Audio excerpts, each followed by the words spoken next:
राजस्थान की काबीना में आज तोसी हो रही है। जुमला 15 वज़रा की हलफ बर्दारी तकरीब के साथ काबीना में तोसी की जा रही है। इतलात के मुताबिक सचिन पायलट, हीरा राम चौधरी, मुरारी लाल मीणा, जाहिदा खान, राजेंद्र सिंह गोडा व दीगर नए अरकान असम्बली की हलफ बर्दारी तकरीब थोड़ी देर में होने वाली है।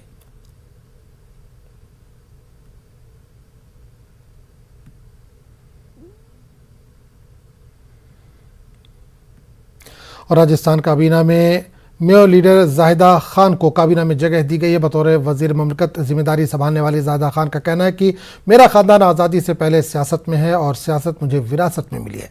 जाहिदा खान से एक्सक्लूसिव बातचीत की हमारे नुमाइंदे अरबाज खान ने। राजस्थान के जो मंत्रिमंडल विस्तार में है, राजस्थान से अक़लियत की बहुत ही कद्दावर नेता और महिला नुमाइंदगी के लिहाज से भी बहुत सूटेबल कैंडिडेट जाहिदा खान हमारे साथ में मौजूद हैं, जो कि न सिर्फ मेवात की आवाज़ बनकर के इस मंत्रिमंडल में शामिल हुई हैं, बल्कि एक बड़ी जिम्मेदारी आपको अक़लियत की तरफ से भी दी गई है, औरतों की तरफ से भी दी गई है, बड़ी नुमाइंदगी मिली और ख़ानदानी एक तरह से विरासत आपकी रही है। आपके वालिद साहब बड़े कद्दावर नेता रहे, फिर एक बार आप राजस्थान में मंत्री बने हैं। कैसा लग रहा है? क्या तैयारियां आपकी रहेंगी और क्या प्राथमिकताएं रहेंगी?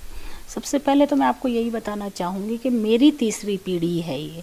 पहले मेरे दादा मरहूम थे चौधरी यासीन खां, जब आज़ादी से पहले वो 20 साल एमएलसी रहे और आज़ादी के बाद वो अनअपोज्ड एमएलए बने। उसके बाद फिर अब्बा जी आए पॉलिटिक्स में। आपको उनका तो मालूम ही है कि पंजाब, हरियाणा और राजस्थान तीनों जगह से वो रहे, अलग अलग राज्यों में मंत्री रहे, कैबिनेट मिनिस्टर ही रहे। और फर्स्ट टाइम जब वो बने थे 25 ईयर्स के थे उस टाइम वो प्रताप सिंह कैरो सिंह जी की सरकार में, तो उनको हेल्थ एंड पीडब्ल्यूडी दिया गया था। तो उसके बाद से वो लीगेसी ही चली आ रही है कि इलाके के हमारे पास सबसे बड़ी जो बात है, हार जीत वो होती रहती हैं, लेकिन चौधराहट है जो मेवात की 3600 बिरादरी की, वो हमारे ख़ानदान के पास रही है। जिम्मेदारी भी मिली है। अब एक तरह से देखा जाए, जो नुमाइंदगी की बात की है, तो उस नुमाइंदगी के लिहाज से अगर देखा जाए तो आपको एक तरह से मेवात वाले पूरे इलाके को भी देखना होगा और महिलाओं के लिए भी जो है, प्रियंका गांधी ने कहा था कि भाई हमारी जो है भागीदारी बढ़ेगी, तो वो दोनों चीज़ें हैं। तो आपकी प्राथमिकताएं क्या रहेंगी? विभाग को लेकर के अभी कोई बातचीत हुई है या आप खुद कोई चाहें? मेरा ये है कि विभाग का जो देने का है वो सीएम साहब का अपना डिस्क्रिप्शन है, तो उसमें हम इंटरफेयर नहीं करना चाहेंगे बस। लेकिन मेरा इतना ज़रूर है कि खाली महिलाओं को महिला बाल विकास देना और माइनॉरिटी को वक़्फ़ दे देना, माइनॉरिटी डिपार्टमेंट देना, ये न्याय नहीं है। जब हम लोग एजुकेटेड हैं, हम इक्वली हैं, तो हमें इक्वल का दर्जा मिलना चाहिए। ये नहीं कि सिर्फ माइनॉरिटी वाले हैं तो माइनॉरिटी डिपार्टमेंट ही चला सकते हैं, कुछ नहीं, हम हर डिपार्टमेंट चला सकते हैं अगर हमें दिया जाए तो। मतलब खाली एक तरह से देखा जाए तो फॉर्मेलिटी ना की जाए, हाँ। जिम्मेदारी दी जाए, लीडरशिप दी जाए और ऐसे जो अहम विभाग हैं, जिन विभागों में आप हमारी परफॉर्मेंस चेक करी जाए, हमें चेक तो करें कि हमें टैलेंट है कि नहीं है, बट अपने आप ही सोच लेना वो मैं गलत मानती हूँ। पहले से मतलब कोई माइंडसेट नहीं बने कि अक़लियत से हैं, माइनॉरिटी से हैं, तो एक तो अल्पसंख्यक मामलात हो गया और एक महिला है तो महिला बाल विकास, मतलब that is a set pattern, we can do far better, इससे काफी बेहतर कर सकते हैं। और आपका जैसे अनुभव की अगर बात की जाए, जाती अनुभव, वो किस तरह का रहा है और आपका फोकस किस एरिया पे रहेगा? क्योंकि राजस्थान को आपने बहुत बारीकी से देखा है, सियासत की नज़र से भी, महिलाओं की नज़र से भी, और एजुकेशन में आप लोग काफ़ी आगे रहे, तो इस चीज़ को समझने का मौका मिला। अब प्राथमिकता आपकी क्या है, किस डायरेक्शन में जाना? मेरी तो सबसे पहले प्राथमिकता एजुकेशन को लेके है और ख़ास तौर से गर्ल्स की एजुकेशन को लेके। जब तक लड़कियां पढ़ेंगी नहीं, चाहे वो नौकरी ना करें, पढ़ाई सिर्फ नौकरी के लिए ज़रूरी नहीं है, अपने सेल्फ डेवलपमेंट के लिए, अपने बच्चों को भी बड़ा करने के लिए तालीम का बहुत अहम रोल है। तो मैं तो यही है कि सबसे मेन फोकस उस पर, उसके बाद हेल्थ पर, क्योंकि जब तक हेल्थ और वो नहीं होगा, सैनिटाइजेशन जब तक पॉसिबल नहीं है। आप लोगों की बड़ी जिम्मेदारी रहेगी कि कैसे आप ओवैसी की एंट्री को रोकें और जो विश्वास है माइनॉरिटी का आप में वो बना रहे। नहीं, ओवैसी के लिए तो हमें सिर्फ लोगों को इतना ही बताना है कि ये बीजेपी पार्ट 2 है, ये सिर्फ माइनॉरिटी को बहकाने के लिए हैं। जिस तरीके से मोदी जी हिंदुत्व का नारा लगाते हैं, ये माइनॉरिटी का नारा लगा रहे हैं। लेकिन डेवलपमेंट सिर्फ अगर कोई कर सकता है तो वो कांग्रेस ही है, और कांग्रेस में ही हमेशा माइनॉरिटी का मेजर बल्क जाता रहा है। और जीत के कहीं भी अगर आप देखें इक्वेशन, तो माइनॉरिटी ही वहाँ पे बेसिकली जीत गया। जैसे आप यहीं पर देखिए, आपके हम हवा महल वाले इलाके को अगर देखें तो वहाँ जिताने में मेजर रोल माइनॉरिटी का ही रहा है। तकरीबन कहीं भी आप उठा लीजिए। एक बार फिर अगले इलेक्शन की तैयारी भी शुरू हो गई है। 2023 में क्या उम्मीद है? उम्मीद है कि हम लोग मेजॉरिटी से आएंगे और दोबारा कांग्रेस की सरकार अब बनेगी। कोई खेमेबाजी भी नहीं रहेगी एक तरह से देखा जाए पार्टी में? नहीं, पहले भी ऐसा जितनी ज़्यादा कोई मेजर नहीं थी। थोड़ी बहुत तो फ्रिक्शन घर में होती है, वो चलती रहती हैं। वो तो हर घर में है। बहुत बहुत शुक्रिया आपका, मुबारकबाद। आप जाहिदा खान हैं जो एक तरह से देखा जाए विरासत में इन्हें सियासत मिली है, और उस सियासत का आप ये देखिए कि इनके दादा जो है सियासत में काफ़ी राजस्थान के कद्दावर नेता रहे, इनके वालिद 3 अलग अलग राज्यों में जो है कैबिनेट मिनिस्टर रहे। अब ये एक बार दोबारा जो है मंत्रिमंडल में शामिल हुई हैं, पहले भी रही हैं। अब उम्मीद ये की जानी चाहिए कि जैसा उन्होंने साफ कहा है कि औरतों को सिर्फ औरतों की तरह और मुसलमानों को सिर्फ मुसलमानों की तरह अल्पसंख्यक मामलात और महिला बाल विकास के तहत तक ही सीमित नहीं रखा जाना चाहिए, बल्कि उनको उनकी काबिलियत के हिसाब से जिम्मेदारियां दी जानी चाहिए। अरबाज अहमद, न्यूज़ 18 के लिए जयपुर से। तो नाज़रीन, आप सुन रहे थे जाहिदा खान को। अब आइए आपको सीधे ले चलते हैं जहां राजस्थान की काबीना में इस वक्त तोसी हो रही है। श्री महेंद्रजीत सिंह मालविया।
मैं महेंद्रजीत सिंह मालविया ईश्वर की शपथ लेता हूं कि विधि द्वारा स्थापित भारत के संविधान के प्रति सच्ची श्रद्धा और निष्ठा रखूंगा। मैं भारत की संप्रभुता अखंडता अक्षुण्ण रखूंगा। मैं राजस्थान राज्य के मंत्री के रूप में अपने कर्तव्यों का निष्ठापूर्वक और शुद्ध अंतकरण से निर्वहन करूंगा तथा मैं भय तथा पक्षपात, अनुराग या द्वेष के बिना सभी प्रकार के लोगों के प्रति संविधान विधि के अनुसार न्याय करूंगा। मैं महेंद्रजीत सिंह मालविया ईश्वर की शपथ लेता हूं कि जो विषय राजस्थान राज्य के मंत्री के रूप में मेरे विचार के लिए लाया जाएगा अथवा मुझे ज्ञात होगा, उसे किसी व्यक्ति या व्यक्तियों को तब के सिवाय जबकि ऐसे मंत्री के रूप में अपने कर्तव्यों के सम्यक निर्वहन के लिए ऐसा करना अपेक्षित हो, मैं प्रत्यक्ष अप्रत्यक्ष रूप से संशोधित या प्रकट नहीं करूँगा।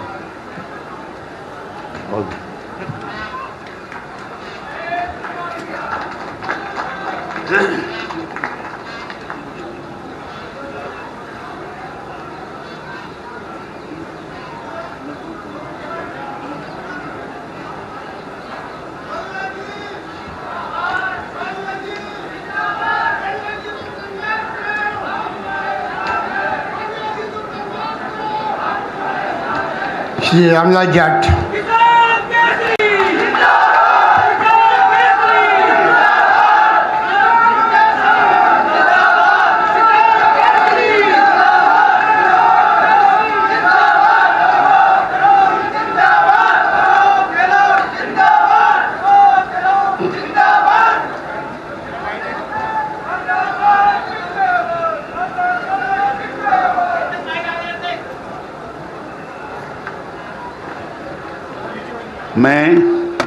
मैं रामलाल जाट ईश्वर की शपथ लेता हूं कि मैं विधि द्वारा स्थापित भारत के संविधान के प्रति सच्ची श्रद्धा और निष्ठा रखूंगा। मैं भारत की प्रभुता और अखंडता अक्षुण्ण रखूंगा। मैं राजस्थान राज्य के मंत्री के रूप में अपने कर्तव्यों का श्रद्धापूर्वक और शुद्ध अंतःकरण से निर्वहन करूंगा तथा मैं भय या पक्षपात, अनुराग या द्वेष के बिना सभी प्रकार के लोगों के प्रति संविधान और विधि के अनुसार न्याय करूंगा। मैं रामलाल जाट ईश्वर की शपथ लेता हूं कि जो विषय राजस्थान राज्य के मंत्री के रूप में मेरे विचार के लिए लाया जाएगा अथवा मुझे ज्ञात होगा, उसे किसी व्यक्ति या व्यक्तियों को तब के सिवाय जबकि ऐसे मंत्री के रूप में अपने कर्तव्यों के समय निर्वहन के लिए ऐसा करना अपेक्षित हो, मैं प्रत्यक्ष अथवा अप्रत्यक्ष रूप से सहसंचित या प्रकट नहीं करूंगा।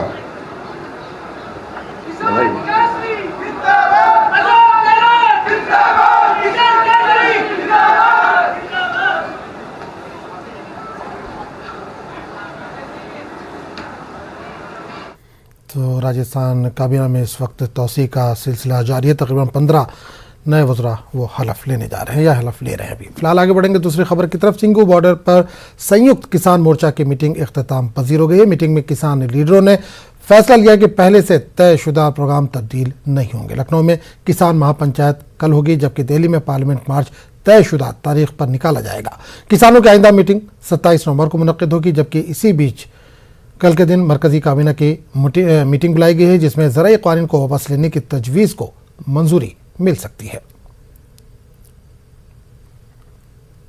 कानून रिपील करने के लिए प्राइम मिनिस्टर ने ऐलान किया है, उस पर चर्चा हुई। उस चर्चा के बाद कुछ फैसले हुए।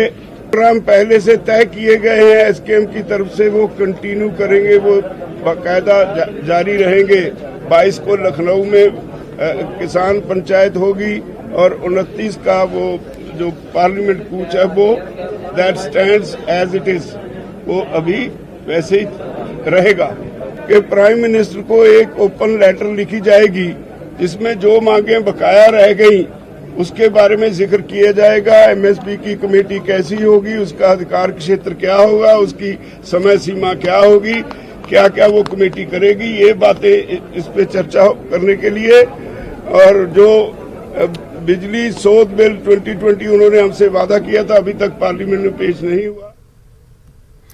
कांग्रेस के सीनियर लीडर अभिषेक मनु सिंघवी ने हिंदुस्तान की सरहद पर चीन के कब्जे को लेकर बीजेपी हुकूमत को तनकीद का निशाना बनाया। इन्होंने कहा कि इस मामले में बीजेपी हुकूमत मुल्क के अवाम को गुमराह कर रही है। डिफेंस स्टाफ जो मंत्री महोदय के बाद आते हैं मुख्य व्यक्ति, जनरल बिपिन रावत ने कहा, there is no truth to the latest controversy. The issue about the Chinese building villages along the line of actual control is true. But what I wish to come out with is that the Chinese are building villages, possibly for locating their civilians or for the military in future all along LAC, particularly after the recent face-offs. But this controversy that has erupted that Chinese have come across our territory and built a new village is not. इतना घोर विरोधाभास दो वक्तव्यों में, और साथ साथ चुप्पी रक्षा मंत्री और मुख्यमंत्री प्रदेश, उप मुख्यमंत्री, प्रधानमंत्री, गृह मंत्री,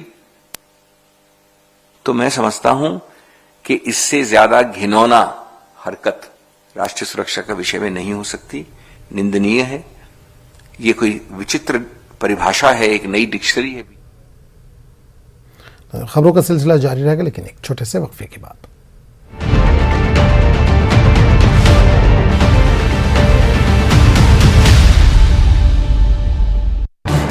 इस न्यूज हेडलाइंस के प्रायोजक पेट सफा आयुर्वेदिक चूर्ण। पेट सफा, हर रोग दफा।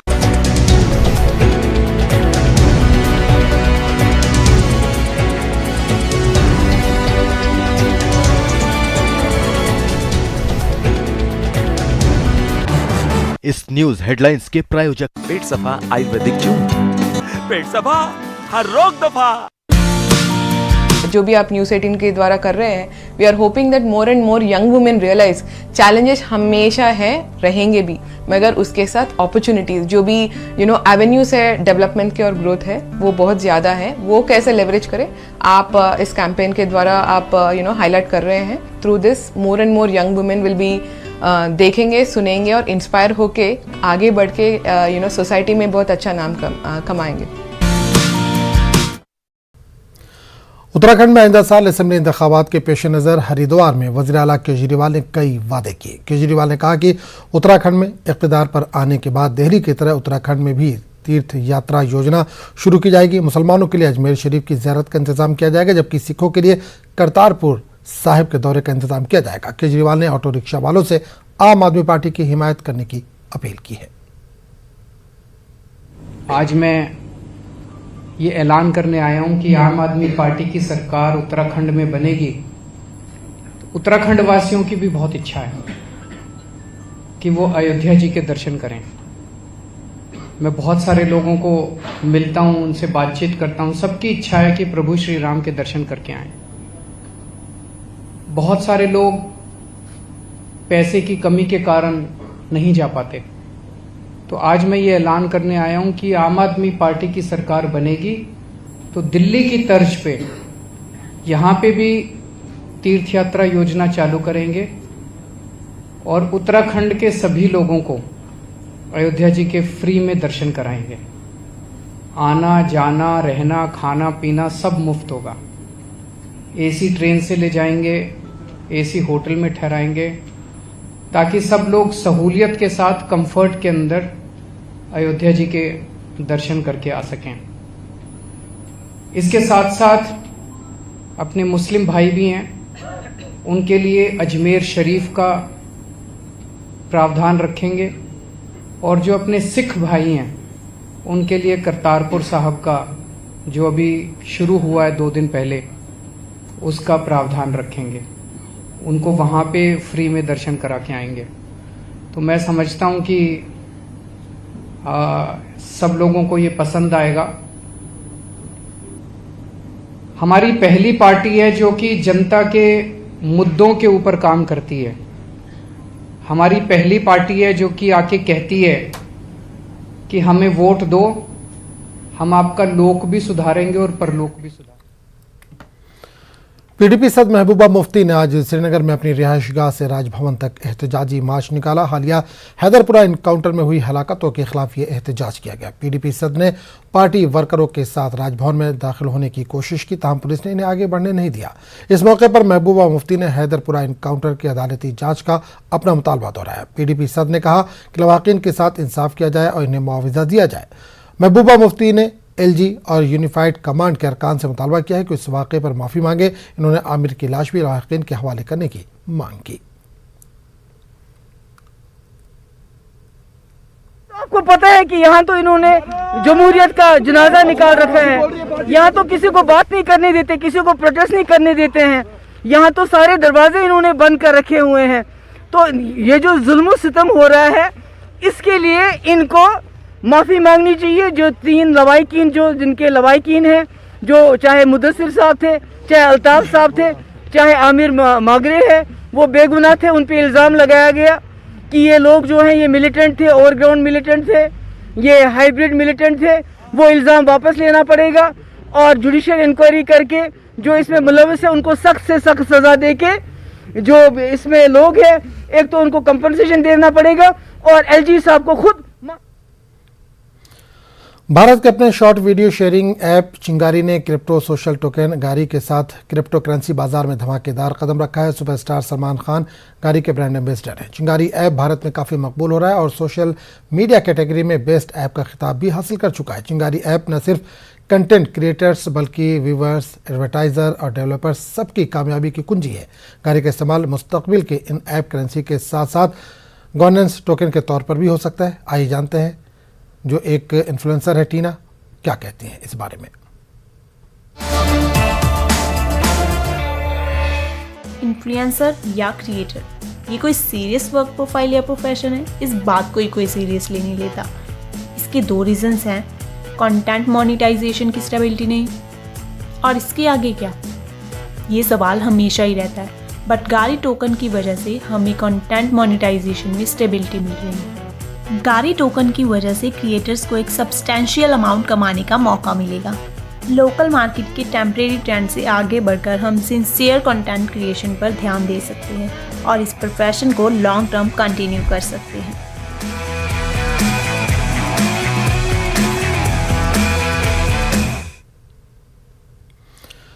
Army HPCCL Kashmir super 50 medical के फर्स्ट बैच का इफ्तिताह GOC चिनार ग्रुप के लेफ्टिनेंट जनरल DP पांडे ने किया। कश्मीर सुपर 50 के इस प्रोग्राम में मेडिकल की मुफ्त कोचिंग हासिल करने के ख्वाहिशमंद 20 तालिबात को शामिल किया गया। इन तालिबात को यहाँ 12 महीने की मेडिकल कोचिंग फराहम करवाई जाएगी। इन तालिबात के चेहरे खिले हुए हैं।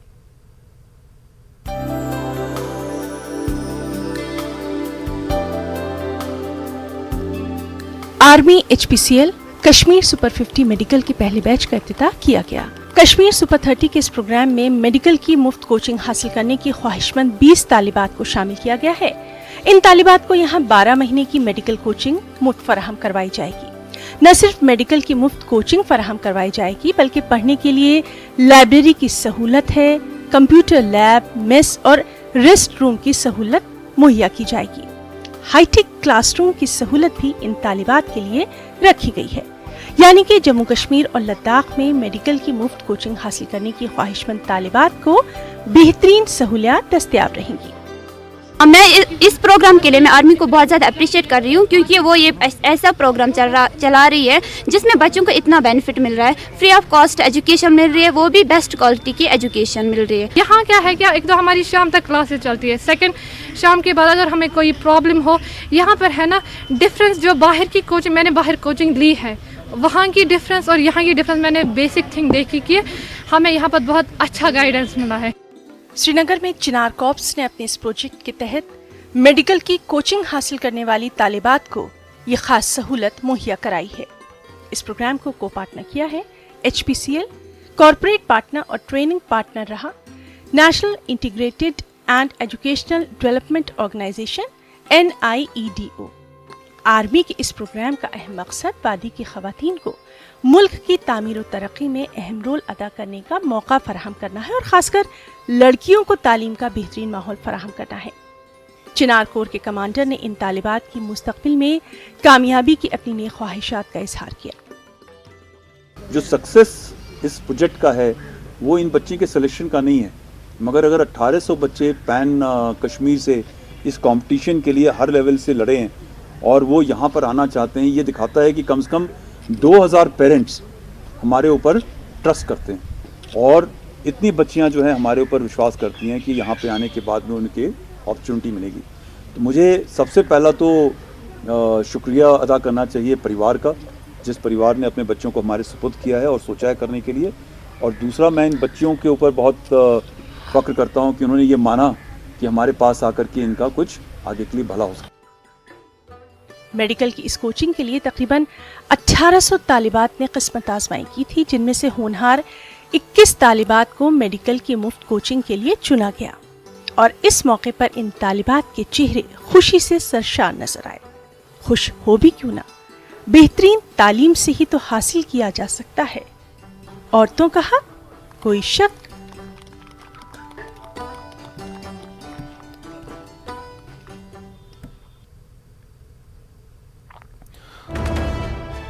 तो कानपुर से इस वक्त बड़ी खबर आ रही है। कानपुर में मुस्लिम फसला बोर्ड की प्रेस कॉन्फ्रेंस। बोर्ड के जनरल सेक्रेटरी मौलाना सैफुल्लाह रहमानी के बयान मजहबी मामलात और रिमार्क्स पर अफसोस का इजहार किया।